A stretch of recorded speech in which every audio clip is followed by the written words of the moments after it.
Viewers आदाब, चुनाव TV में आप सबका खैर मकदम है। मैं हूं फियाज पांपोरी। पेश है खिताई चुनाव की खबरों पर मुश्तमिल आज का खबरनामा।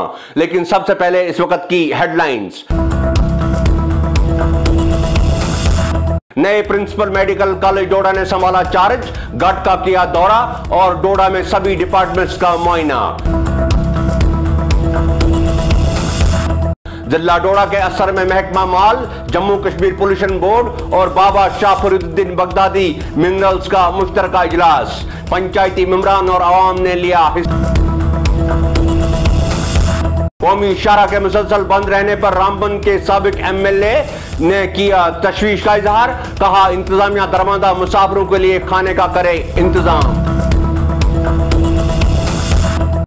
गेई की आवाम ने किया महकमा दही तरक्की से नाराजगी का इजहार। कहा, इलाके में तरक्याती सरगर्मी ना के बराबर। प्रिंसिपल मेडिकल कॉलेज डोडा सर्विस से हुए रिटायर, अवामी हलकों ने उनके काम की सराहना। और महकमा यूथ सर्विसेज एंड सपोर्ट्स की तरफ से 1 माह तक चलने वाले टूर्नामेंट का इफ्तिताह।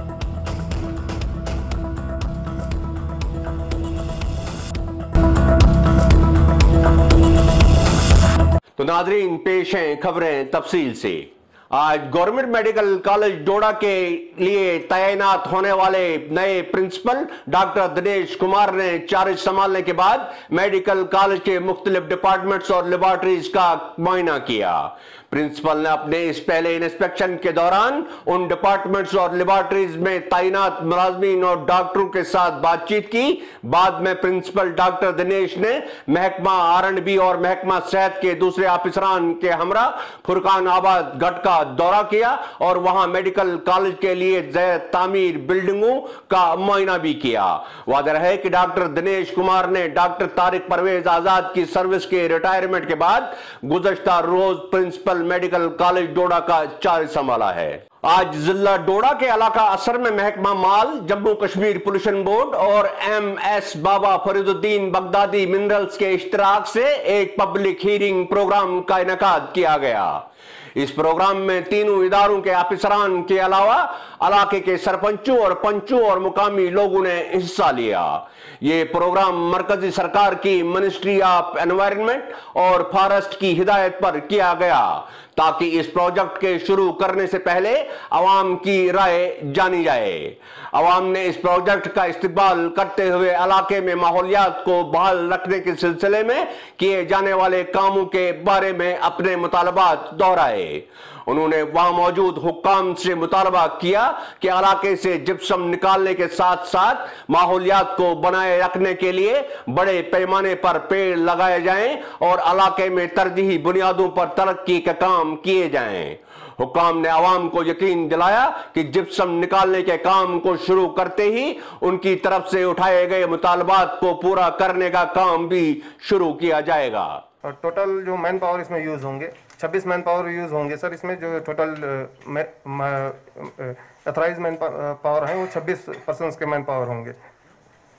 और इससे जो आप लोगों ने आना था तो ये थोड़ी बहुत रोड का हो गया, अदरवाइज हम किस कंडीशन में यहाँ रह रहे हैं, सरवाइव कर रहे हैं, ये आप लोग देख ही आए सर। तो इसलिए सर हम आपसे रिक्वेस्ट करते हैं कि इस रोड के लिए थोड़ा आप भी स्ट्रेस डालें। तहसीलदार सर पहले भी यहाँ आए थे, मैंने सर से बात भी की हुई थी कि एम्प्लॉयमेंट की बातें पहले आ जाएं कि एम्प्लॉयमेंट का इनका प्लान अगर अप्रूव हो जाता है, प्लान अप्रूव होने से पहले, काम लगाने से पहले हमारा 26 का जिस तरह हमने कमेटी बना ली अभी यहाँ सरपंच साहिबान के और ये सारी इसमें कमेटी हो जो इसका अपने PRIs और जो सीनियर सिटीजन की कमेटी हो वो जो रिकमेंड करें वो पैसा भी जो उनके अकाउंट में जाए, प्लस जो इनका जो लोकल कमेटी है बताए एम्प्लॉयमेंट किन का करना है, अगर वो कंडीशनल हो पहले वो हो जाए, उसके बाद हमें काम कराने में कोई दिक्कत नहीं। मुझे ऐसा लगा यहाँ पे जो दिखा मुझे जर्नली कंसेंसस। अभी आप लोगों का कंसेंसस क्या है, आप किस फेवर में है वो मुझे बता दीजिएगा, वैसी ही रिपोर्ट मैंने बनानी है। रामबन के साबिक मेंबर लेजिस्लेटिव असेंबली और कांग्रेस लीडर अशोक कुमार ने रामबन और बनिहाल के दरमियान आए रोज रोड बंद होने पर तशवीश का इजहार किया है। अशोक कुमार का कहना है कि ये अहम कौमी शाहराह आए रोज पस्सियां और पत्थर गिर आने से गाड़ियों की आमदरफ्त के लिए बंद हो जाती है, जिससे इस रास्ते पर सफर करने वालों को तरह तरह की मुश्किलात का सामना करना पड़ता है। साबिक एमएलए ने मांग की है कि जब तक सड़क पूरी तरह ठीक नहीं होती, गवर्नर इंतजामिया को सड़क पर जगह जगह दरमांदा होने वाले ड्राइवरों, कंडक्टरों और आम लोगों के लिए खाने का इंतजाम करना होगा। उन्होंने कहा कि दरमांदा मुसाफिरों को कई रोज तक बगैर खाने और दूसरी जरूरियात के सड़क पर रहना पड़ता है, जो शर्म की बात है। अशोक कुमार का कहना था कि पिछले करीब 4 रोज से यह शाहराह बार बार बंद हो रही है और सैकड़ों दरमांदा लोग बगैर अशियाए जरूरियात के सड़कों पर पड़े हैं। गाड़ियाँ खड़ी है यहाँ, आपको पता नहीं कोई होटल है, नहीं कोई खाने पीने के लिए चीज़ है यहाँ पे, तो उधर से सर यहाँ पे कोई भी सिस्टम नहीं है, कोई खाना पीना होटल कोई नहीं। बात 6 दिन हो गए सर, गाड़ियाँ भी लोड है खड़ी है, कोई यहाँ पे आए नहीं सर। कल दिन को ये ग्रिप वाले परसों भी आए थे, खाली आते हैं। वो देखो 2-3 सरिया उन्होंने लगाई, बोलते अब ये रोड पता नहीं कितने दिन लगेगा बनते, उसके बाद सर छोड़ेंगे। तो फिर बाकी सर देखो नेशनल हाईवे रोड खुल गया है। तो आया आपका पता करने? हाँ सर बिल्कुल, आप आए सर, ऐसी बात। अब गाड़ियाँ छोड़ के जा भी नहीं सकते ना सर, कोई खाना, दुकानें, होटल बंद है, दुकानें भी आज 3 दिन से बंद है सर। अब मंडे को खुलेंगी तो के सर ऐसे ही बेकार, हम भी गाड़ियाँ उधर छोड़ के पैदल इधर आए सर पुल देखने के लिए। अब सर हमारे एमएलए साहब आए थे तो इन्होंने थोड़ी हमारी हेल्प की सर, तो अगर रिक्वेस्ट है सर कि अगर रास्ता जल्दी से जल्दी बन जाए। आज मैं यहाँ काली पस्सी पे आया हुआ हूँ, ये ओल्ड अलाइनमेंट रोड है और आप देख रहे हैं कि पिछले 5 दिन से, आज में कैसे 5वां दिन है, पिछले 5 दिन से ये रोड बंद है और यहाँ पे ब्रिज बन रहा है। और ठीक है ब्रिज बन रहा है, अच्छी बात है, ब्रिज बनना चाहिए, हम भी चाहते हैं ब्रिज बने और हम भी चाहते हैं कि जो भी कॉन्ट्रैक्टर हैं वो काम करें, इसका फायदा उठाएं, कोई बात नहीं। लेकिन ये कहना चाहता हूँ कि जब ये ब्रिज बनने लगा, ये कटिंग हुई, तो उस समय ये कटिंग करके ये पस्सी क्यों बना दी गई? ये पस्सी बना दी गई और कटिंग जो है वो साइंटिफिक तरीके से करनी चाहिए थी, जिससे कि रोड भी बचा रहे और इनका काम चलता रहे। बड़े दुर्भाग्य की बात है कि हम बार बार ये कह रहे हैं, बार बार हम, खासकर ये मैं कैसे ग्रिफ के अंडर है ये रोड, हम बार बार इन कंपनियों को, ग्रिफ को, सबको कह रहे हैं कि हमें परेशानी में मत डालो। तो ये जो है रोड की कटिंग, नीचे से जो है ब्रिज बन रहा था उसकी कटिंग हो गई, उसकी वजह से जब बारिश आई तो ये अनसाइंटिफिक तरीके से कटिंग की गई थी, मलबा नीचे चला गया, रोड बंद हो गया। 5 दिन से रोड बंद है, 5 दिन से गूल, संगलदान, डिस्ट्रिक्ट हेडक्वार्टर, मिलिट्री का जो मिलिट्री की सप्लाई होती है वो भी बंद है। इसी तरह से किसी स्टूडेंट ने आना है, जाना है, कहीं एडमिशन लेनी है, किसी बीमार ने आना है, जाना है, वो टोटली बंद है। और 5 दिन से लगातार लोग परेशानी में, मुसीबत में हैं। मैं यहाँ कहना चाहता हूँ हायर अथॉरिटी जो ग्रिफ की है और डिफेंस की जो सेंट्रल गवर्नमेंट है जिनके अंडर ये रोड है, उनको मैं कहना चाहता हूँ कि जल्दी से जल्दी जो है रोड ठीक किया जाए, क्योंकि सारे लोग परेशानी में। यहाँ आप देख रहे हैं कितनी गाड़ियाँ पीछे फंसी है, कितनी इस तरफ, ये जो इनके ड्राइवर हैं, जो कंडक्टर हैं, जो दूसरे लोग हैं, छोटी व्हीकल्स है, 5 दिन से यहाँ फंसे हैं, ना यहाँ खाना इनको, ना यहाँ होटल है, कोई कितनी परेशानी झेल रहे हैं। ऊपर से ये रेड जोन रामबन का है, होटल अभी मुश्किल से खुले हैं, यहाँ होटल भी कोई पास नहीं है। तो मेरा कहने का है कि ये जो यहाँ कटिंग कर रहे हैं, ये अभी छोटी गाड़ियाँ अभी नहीं निकल रही, छोटी गाड़ियाँ मुश्किल से निकलेंगी। मैं कहना चाहता हूँ कि ये कटिंग जो है और पीछे की जाए, जिससे कि बड़ी गाड़ियाँ भी यहाँ से निकलें, बसें यहाँ से निकलें, मिलिट्री कानवाई यहाँ से निकले, क्योंकि फौजी convoy strategical point of view से इम्पोर्टेंट एरिया है, यहाँ से हर गाड़ी जो है बड़ी निकलनी चाहिए। और मैं यही कहना चाहता हूँ यहाँ आज कि ये जो है काम तेजी से किया जाए और जल्दी से जल्दी जो है ये रोड जो है खोला जाए। ये ओल्ड अलाइनमेंट रोड है, बड़ा इंपॉर्टेंट रोड है। आपने देखा होगा 4 दिन के बाद जो है ये आपका नेशनल हाईवे जो आपका बाईपास पार का 4 दिन के बाद वो रोड खुला है जो रामबन को टच करता है। 4 दिन बंद रहा, अगर ये रोड खुला होता तो कम से कम यहाँ से सप्लाई हो सकती थी। अभी यहाँ एसेंशियल चीज़ें जो हैं, एसेंशियल ज़रूरी चीज़ें, वो भी नहीं सप्लाई हो रही हैं। यहाँ पे कैंप है, वहाँ सप्लाई नहीं हो पा रहे हैं। पूर्व संगलदान का एरिया है, बहुत सारा एरिया बाकी कैचमेंट एरिया है वो भी बंद है।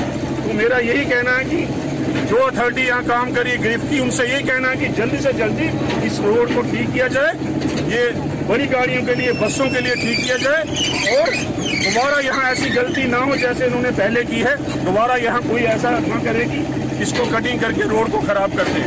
शुक्रिया। जिला डोडा के देसा की पंचायत गई ए में आवाम ने महकमा दही तरक्की के खिलाफ नाराजगी का इजहार किया है। आवाम का कहना है कि इलाके में तरक्याती सरगर्मियां ना के बराबर हैं।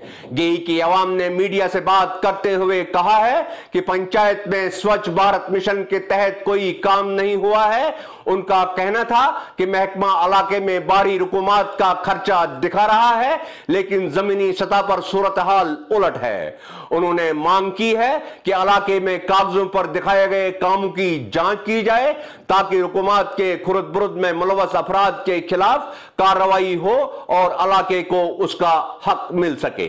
आपके माध्यम से ये बोलना चाहता हूँ, जो मेरे सामने ये काम दिखाई दे रहा है, एक एक पत्थर इसमें लगा है और एमजी नरेगा का पैसा जो भी बिल है वो सारा निकाल दिया है। आप काम देख सकते हैं सर, मैं इससे आगे कुछ नहीं बोलना चाहता हूँ। Ashok Chandra son of Kesar Singh, RO. Gorakhan Desa, Bhata panchayat. माता तू गोरखन सड़क नरेगा, श्यामल माता से गोरखन तक यह सड़क बनी है एमजी नरेगा में। एक एक पत्थर लगाया है और कोई काम नहीं इस पे हुआ है। हाँ, मारूफ माहिर सेहत सर्जन और एडमिनिस्ट्रेटर डॉक्टर तारिक परवेज आजाद गुज़श्ता रोज सरकारी नौकरी से रिटायर हुए हैं। डॉक्टर आजाद डोडा में बतौर प्रिंसिपल गवर्नमेंट मेडिकल कॉलेज तैनात थे। डॉक्टर तारिक आजाद ने डोडा मेडिकल कॉलेज की बागडोर उस वक्त संभाली थी जब उसको कायम हुए अभी बहुत कम वक्त हुआ था। यूं कहा जा सकता है कि इस इदारे को पूरी तरह कायम करने में डॉक्टर तारिक आजाद का बहुत अहम रोल रहा है। डॉक्टर आजाद ने मेडिकल डिपार्टमेंट में अपनी 39 साल सर्विस में से 3 दहाई से जायद अरसा तक एक बेहतरीन और कामयाब सर्जन के तौर काम किया और वो गुज़श्ता 2 बरस से डोडा में प्रिंसिपल मेडिकल कॉलेज थे। गंदों में महकमा सेहत के मुलाजमीन ने अपने फराइज मनसबी को पहचानते हुए एक उम्र रशीदा खातून को उस वक्त घर से डोडा अस्पताल मुंतकिल किया जब उसके सभी घर वालों को कोविड-19 के सिलसिले में क्वारंटाइन में रखा गया था। इतलात के मुताबिक खातून घर में अकेली थी और उसे दिल की बीमारी थी। खातून की बीमारी का पता चलने पर महकमा सेहत के कुछ मुलाजमीन जल्द से उसके घर में गए और उसे डोडा मेडिकल कॉलेज मुंतकिल करके इलाज किया। इलाके की आवाम ने महकमा सेहत के इन मुलाजमीन का शुक्रिया अदा करते हुए कहा है कि इलाके में ऐसी मिसाल पहली बार देखने को मिली है, वरना लोगों को खुद ही अपने मरीजों को अस्पताल मुंतकिल करना पड़ता था। जी सर, मैं इस लेडी को लेके डोडा गया था क्योंकि मुझे एडमिनिस्ट्रेशन ने इन्फॉर्मेशन दी थी कि आप एम्बुलेंस लेके डोडा जाओ। इस लेडी को ये लेडी जो है हार्ट प्रॉब्लम है इसको, तो डॉक्टर के पास लेके मैं इसको चेकअप करा के दवाई वगैरह लेके आया क्योंकि इनके घर में एक ही लेडी थी जो उनकी मतलब बूढ़ी है, तो इसके बच्चे जो हैं दोनों आइसोलेट किए गए हैं, वो पॉजिटिव आए हुए। Para asal korajim so बनाइसे थे ना बस सो ड्राइवर तो ड्राइवर से दवा है मुझे ठीक आज नहीं थोड़ा फार को स्टूडेंट तब कितने ठीक हो जात मेहरबानी ये से कि करहां का टेस्ट शूट से दारबदार वादन पटन गाय छाड़ ये से मेहरबानी लाख लाख शुक्र आज एकदम सोबन ते कोरु तो डॉक्टर तो कोरु तो सारे कोरु ऐसे से और असर। देखिए, ये एक लेडी है जो थोड़ी एजड है और हार्ट पेशेंट है, अंडरगोइंग ट्रीटमेंट एट डोडा। तो उसकी पहले बहू पॉजिटिव आई थी, उसके बाद हमने उसके बेटे का भी सैंपल लिया बीइंग द प्राइमरी कॉन्टैक्ट, और उस लेडी का भी लिया। तो लेडी तो नेगेटिव आया लेकिन उसका बेटा पॉजिटिव आया। दैट मीन्स वो 3 ही एडल्ट लोग हैं घर में, जिसमें से 2 उसका बेटा और उसकी बहू दोनों पॉजिटिव है और आइसोलेशन में है हमारे कोविड केयर सेंटर में, और 2 छोटे छोटे बच्चे हैं। तो लिहाजा उधर उनको अटेंडेंट कोई नहीं था जो उनको लेके जाता डोडा में चेकअप के लिए। तो उनकी तरफ से रिक्वेस्ट एक आई थी पेशेंट की तरफ से कि मेरी मदर है, शी इज़ हार्ट पेशेंट, और अगर उसका डोडा में चेकअप नहीं हो तो उसको प्रॉब्लम हो सकती है। मेडिसिन डॉक्टर ने फॉलोअप के लिए बोला है, उसको मेडिसिन भी ख़त्म हो गई, तो इसलिए फिर हमने बीएमओ को बोला, डायरेक्शन दी कि इसको जो है चेकअप कराना ज़रूरी है कार्डियोलॉजिस्ट के पास। तो हेल्थ डिपार्टमेंट की तरफ से एम्बुलेंस डिप्यूट की गई और हमने उसको चेकअप कराया और वापस चेकअप करा के फॉलोअप करा के उस लेडी को हमने घर में रखा है। कोई इस तरह लड़की है उनकी एक, जो उसको अभी टेक केयर कर रही है, केयर उसकी, और 2 छोटे बच्चे हैं। तो क्योंकि उसके आसपास कोई था नहीं उनको जो लेके जाता, तो लिहाजा हमारा एक फ़र्ज़ बनता था कि उसका हम ख्याल रखें। बीइंग ए हार्ट पेशेंट, उसको प्रॉब्लम हो सकती थी अगर हम उसका टाइम पे ट्रीटमेंट नहीं कराएं। तो ये हमारी एक कोशिश थी ताकि लोगों को बेटर सुविधाएं जो हमारे पास हो सकता है, हमारे इख्तियार में है, वो हम प्रोवाइड कर सकते हैं। महकमा यूथ सर्विसेज एंड स्पोर्ट्स की जानिब से आज डोडा के स्पोर्ट्स स्टेडियम में volleyball, football, cricket, kho kho और बैडमिंटन खेलों के मुकाबलों पर मबनी 1 माह तक चलने वाले टूर्नामेंट का इफ्तिताह किया गया। इस टूर्नामेंट की रस्म इफ्तिताह महकमा के जिला ऑफिसर जाफर हुसैन शेख के हाथों हुआ। यह टूर्नामेंट 1 महीने तक चलेगा और इस दौरान जिले के मुख्तलिफ इलाकों से ताल्लुक रखने वाले 80 खिलाड़ी इसमें हिस्सा लेंगे। ताहम इस टूर्नामेंट को कोरोना वायरस के चलते कराने पर बहुत से लोगों ने सवाल खड़े किए हैं। मोहम्मद कामिल वानी। हमें बहुत अच्छा लग रहा है क्योंकि जो ये लॉकडाउन था इसमें हम घर में बहुत बोर हो गए थे, ना ही स्कूल थे ना ही हम कहीं खेलने जाते थे। हाँ, जिसने भी ये टूर्नामेंट कराया है उसको हम बहुत थैंक्स कह रहे हैं क्योंकि हम इस टूर्नामेंट से हमने बहुत इंजॉय किया। घर में हम बिल्कुल बोर हो रहे हैं, ना ही कुछ खेलने के लिए ना ही पढ़ने के लिए, इसलिए ये टूर्नामेंट जो है ये हमारे लिए बहुत अच्छा रहा। हाँ, मैं ये कह रहा हूँ कि टूर्नामेंट और ऐसे होने चाहिए ताकि हमें और आगे सपोर्ट मिले, ताकि हमें खेलना आता है, हम आगे अगर हमें खेलना आता होगा हम आगे नेशनल लेवल पे जा सकते हैं। हाँ, फुटबॉल के अलावा क्रिकेट है, बैडमिंटन है, टेनिस है, खो खो है, बहुत सी गेम्स है, कबड्डी है। हमें बहुत अच्छा लग रहा है, हमें बहुत मज़ा आ रहा है, हम बहुत इंजॉय कर रहे हैं। हमें कोविड की वजह से नुकसान भी हो रहा है और हमें बहुत इंजॉय भी कर रहे हैं। मार्च से स्कूल बंद है और हम बहुत इंजॉय कर रहे हैं। क्या कहेंगे कि ऐसे टूर्नामेंट और भी होने चाहिए क्योंकि कोविड भी चल रहा है, कोई घर से बाहर नहीं निकल रहा है? जी होने चाहिए, बहुत मज़ा आ रहा है, इंजॉय हम बहुत कर रहे हैं। घर में आपने क्या किया इतने दिन, क्या किया आपने? कोविड में से बाहर नहीं निकलना था, स्कूल नहीं जाना था, क्या किया आपने? हम घर में बैठे, जब सरों ने बुलाया, बोल रहे हैं आओ टूर्नामेंट है बाटा मोहल्ला में जहाँ पर हम पढ़ते हैं, तो हम अंदर याद भी करने लगे और पढ़ने भी लगे। तो ऐसे टूर्नामेंट होने चाहिए और भी जैसे? जी सर, होने चाहिए। आपका नाम? मेरा नाम बाज़िल अशफाक है। ये जो टूर्नामेंट करवा रहे हैं क्या कहेंगे? ये जो टूर्नामेंट करा रही है हमारे लिए बहुत खुशकिस्मती है। हम ये इस लॉकडाउन में जो ये टूर्नामेंट कर रहे हैं बहुत खुशकिस्मती की बात है। ऐसा हम चाहते हैं ये टूर्नामेंट होते रहें आगे, इससे हम और जो हमारा इससे लाइफस्टाइल भी चेंज हो सकता है। बहुत खुशकिस्मती की बात है और जो टूर्नामेंट करा रही है हमारी ऑर्गेनाइजेशन, इसके लिए हम बहुत ज़्यादा शुक्रिया इनका हम अदा करना चाहते हैं। लॉकडाउन भी था और स्कूल भी बंद थे, तो कैसा मतलब क्या किया आपने? हाँ, इसमें तो हम बहुत बोर हो गए लॉकडाउन में अंदर ही अंदर। ये जो हमारी ऑर्गेनाइजेशन ने किया इसका हम बहुत शुक्रिया करते हैं, जो टूर्नामेंट ने हमारे लेके और आगे कराते भी रहें। तो आप खुश हैं? बहुत ज़्यादा शुक्रिया, थैंक यू। तो नाज़रीन, यहाँ आज की खबरों का इख्तिताम होता है। मुझे इजाज़त दीजिए, आदाब।